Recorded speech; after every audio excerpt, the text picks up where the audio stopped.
दोस्तों आदाब है, मैं नीस अहमद खान हिंद वॉइस से आपसे मुखातिब हूँ। अभी जो चर्चा है धर्म संसद, जो कि हरिद्वार से शुरू हुई, हरिद्वार उत्तराखंड में आता है, गंगा के पवित्र किनारे पर बसा हुआ है, बड़ा पुरातन धर्म स्थान है। हिंदू मुसलमान सिख ईसाई सब जाते हैं वहाँ पर, गंगा में स्नान करते हैं। लेकिन उसी गंगा को अपवित्र करते हुए वहाँ पे एक धर्म संसद हुई।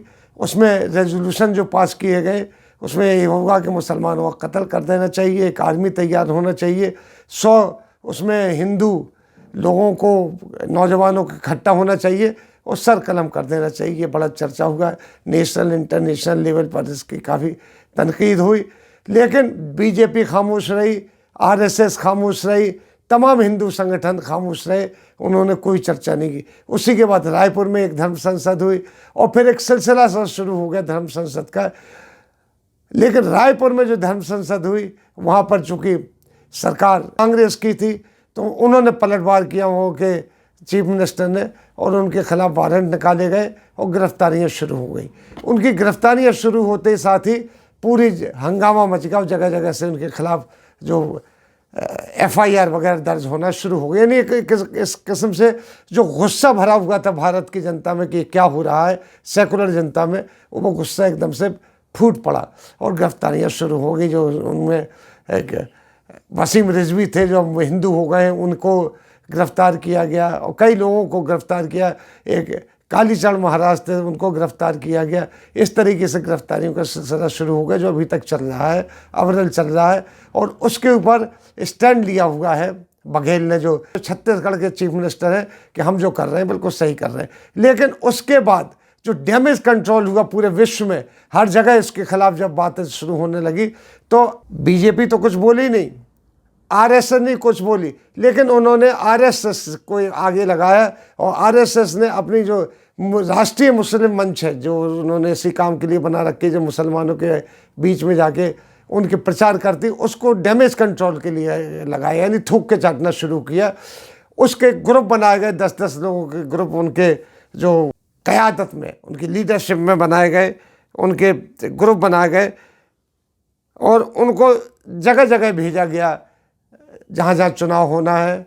वहाँ ख़ास तौर पे यूपी में वो बरेली से लेके जहाँ जहाँ धार्मिक संस्थाएं, मुसलमान कंसंट्रेशन इलाके हैं, वहाँ गए। वहाँ पर उन्होंने मीटिंग्स की और ये कहा, ये बताने की कोशिश की कि भाई इसमें ना RSS इनके साथ है, ना बीजेपी का इनके हाथ है, बिल्कुल अलग संस्था है। और हम लोगों ने, यानी RSS और बीजेपी ने इसको अलग कर दिया। लेकिन इस बात का कोई जवाब नहीं दे पाए वो कि जब उन्होंने अलग कर दिया तो पहले क्यों नहीं बोली ये।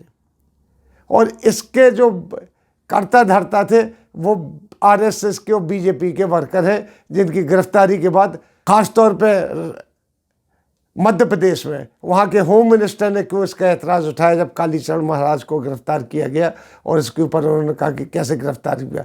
ये तमाम बातें निकली तो जिसका कोई वो जवाब नहीं दे पा रहे थे। लेकिन हाँ, एक पहल शुरू हो गई थूक के चाटने के लिए, जो RSS के लोगों के ज़रिए कराई जा रही है।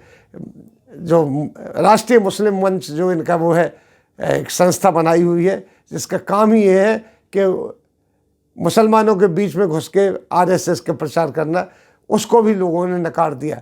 इनका काम है कि ये लोग जाते हैं मस्जिदों के और मौलानाओं को, वहाँ के जो प्रतिष्ठित मुसलमानों को बुलाते हैं, उनके साथ बैठकर ये बताते हैं कि हमारा इनसे कोई ताल्लुक़ नहीं है, हम बीजेपी के ज़रूर हैं, RSS के ज़रूर हैं, लेकिन RSS कभी भी मुसलमानों के ख़िलाफ़ नहीं रही है। और ये संस्था जो धर्म संसद हो रही है तो हमारी साथ ही नहीं थी, लेकिन इसको मानने के लिए तैयार नहीं हुए। ये फुट शोल्डर कहलाते हैं इनके बीजेपी के, जो आगे जाके काम करते हैं। उन्होंने राष्ट्रीय मुस्लिम मंच को इसकी लगा रखा है इस काम के लिए। अब इनमें 10-10 की टोलियाँ बना के पूरे उत्तर प्रदेश में भेज रहे हैं। इसमें मुस्लिम राष्ट्रीय मंच के राष्ट्रीय संयोजक मोहम्मद अखलाक इसकी अगुवाई कर रहे हैं, उनके नेतृत्व में सब चीज़ें जा रही हैं। लेकिन वो जवाब नहीं दे पा रहे हैं। मकसद ये है इस खबर का कि वो अब भाजपा भी घबराने लगी, क्योंकि यूपी में जब इसके रिएक्शन देखा उन्होंने कि लोग बाग छोड़ छोड़ के भाग रहे हैं, उनकी सभाओं में भीड़ नहीं हो रही है, और वो योगी जी जो 20% को बिल्कुल काट के चलते थे, नहीं मुसलमानों को उनका वोट नहीं चाहिए था, उन्हें 80% पे जीतना था, वो भी खामोश बैठे हुए हैं। और ये फार्मूला ना योगी जी कह रहे हैं ना अमित शाह जी 80 और 20 का फार्मूला जो चलाते थे बिल्कुल खामोश है। और बिल्कुल अब आप अगर देखें इनकी कैंपेन में मुसलमानों का कोई जिक्र नहीं होता है, क्योंकि ये डैमेज कंट्रोल कर रहे हैं और गिरफ्तारियाँ हो रही हैं और गिरफ्तारियों पर भी ये कुछ नहीं बोल रहे। लेकिन हाँ, ऑन द बैकग्राउंड में उन्होंने ये चीज़ शुरू कर दी कि डैमेज कंट्रोल के लिए अपने आदमियों को इन्होंने भेजना शुरू कर दिया है, जो कि मुख्तलिफ अमरोहा है, रामपुर है और अलीगढ़ है, यहाँ पे जाते हैं जहाँ मुस्लिम कंसंट्रेशन इलाके हैं, वहाँ पे बुद्धिजीवियों से मिलते हैं, वहाँ के मौलानाओं से मिलते हैं, वहाँ की मस्जिदों में जा रहे हैं, उनको समझाने की कोशिश कर रहे हैं, लेकिन अभी कामयाब नहीं हो रही। ये बात जैसे जैसे लीक हो रही है तो लोगों ने तो उनको बुलाना भी बंद कर दिया, मस्जिदों में बिठाना भी बंद कर दिया, लेकिन ये लोग लगे हुए ढीठ की तरीके से लगे हुए। इतना बड़ा भाषण देने के बावजूद वहाँ पर जिस तरीके के कत्ल कर दो, और अब भी चल रहा है, कई जगह चल रहा है, यानी इन सब के बावजूद भी ये नई स्कीम निकाली है कि उन मुसलमानों को गिरफ्तार किए जाए वो असदुद्दीन ओवैसी के अकबरुद्दीन भाई हैं, जो भी हैं, उनको गिरफ्तार किया जाए जो हिंदुओं के खिलाफ इस तरह की बातें करते थे। यानी अपनी बात को सही साबित करने के लिए बेशर्मी पे लगे हुए हैं। लेकिन उत्तराखंड में, यूपी में इनके जो फुट सोल्जर कहलाते हैं वो लग गए हैं काम के लिए, सोल्जर लग गए हैं और वो जगह जगह जाके समझाने की कोशिश कर रहे हैं। कैसे का वो होगा, कहाँ तक सक्सेसफुल होगा ये तो नहीं कह सकते, लेकिन मुसलमानों से इसका गुस्सा निकल के आ रहा है और काफ़ी भर गया, क्योंकि बहुत बुरी बात है एक बहुत बड़े तबके को जो आज़ादी के बाद यहीं रहा, जिनके पुरखे यहीं रहे, यहीं मिट्टी पे दफन है, यहीं से उठाए जाएंगे क़यामत के रोज़, उनको इस तरीके से डैमेज किया जा रहा था कि ये इनको कत्ल कर दो, यहाँ से हटा दो, क्यों रुक रहे हैं। और तालियां बज रही थी, उनके बुकलेट बट रहे थे, और जो जिन नेताओं ने भाषण दिए थे उनकी महिमा मंडित किया जा रहा था जगह जगह, ये सब चीज़ें हो रही थी। और भाजपा चुप रही, काफ़ी दिनों तक चुप रही, वो देख रही थी कि रिएक्शन इसका क्या होता है। जब उसने देखा कि भारत में नहीं विदेशों में भी इसका रिएक्शन बहुत ज़बरदस्त हो रहा है, तब उसने राष्ट्रीय मुस्लिम मंच को आगे किया।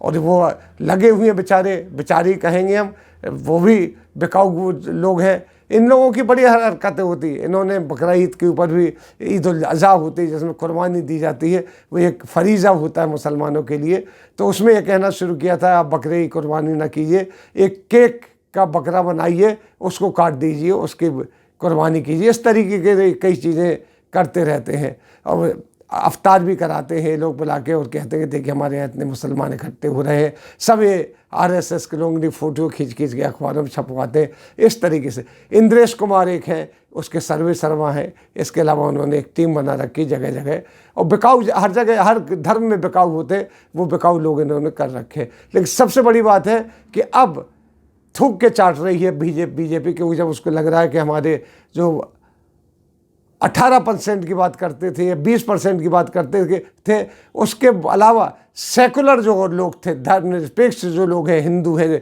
और दूसरी जात के लोग हैं, वो भी इन भाषणों से अलग होते चले जा रहे हैं।